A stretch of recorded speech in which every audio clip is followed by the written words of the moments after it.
African Folklore, The Red and Blue Coat.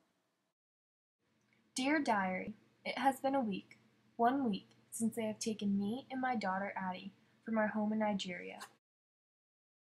They have taken us and put us on the ship in horrible conditions. We try to make the time pass by remembering the pleasant memories back home, but somehow our minds are our worst enemies, only allowing us to focus on the awful events we are witnessing now. Every night, when I put Addie to sleep, I try to comfort her by telling her the stories from back home in Nigeria. Tonight, I told her of the red and blue coat. There once were two men named Sam and Jack.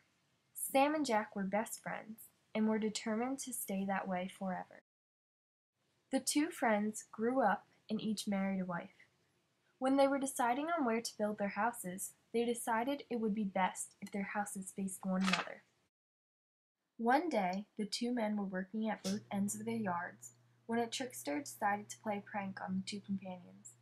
He walked up to the middle of the yard where Sam and Jack were working and started yelling, making as much commotion as he could. Sam and Jack looked up and saw that the trickster wore a very nice jacket, but this coat was no ordinary coat. One half of the coat was blue and the other red. While Sam and Jack continued with their work, the trickster slipped away. A little later, it was time for the two friends to take a much-needed break. "Did you see that beautiful red coat that man was wearing?" Sam asked. "Red coat?" Jack questioned. "It was surely blue." "No," Sam argued. "I saw that man too, and he was wearing a red coat." "You don't know anything. It was red," Jack replied. Sam and Jack fought back and forth for a while before they were on the floor, rolling around back and forth, hurting each other over the color of the jacket. While this was happening, the trickster came wandering over, grinning like a sly fox.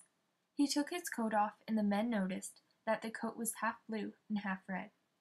Sam and Jack immediately stopped fighting and shouted to the trickster, "We have lived together side by side for years, living like brothers, and you have started a war between us?" "Do not blame me for the battle," replied the trickster. "I did not make you fight. You both were right and you both were wrong. What you both saw was true, but you are fighting because you only looked at my coat from your point of view." With that said, the trickster walked away, leaving the men to think about their actions that day. I finished telling Addie the story, and when I was done, she was fast asleep. The only thing that I could think about at that moment, while looking at my little daughter asleep, was that she would hopefully learn a valuable lesson from this story someday. Don't forget to look through the other person's shoes at their side of the situation.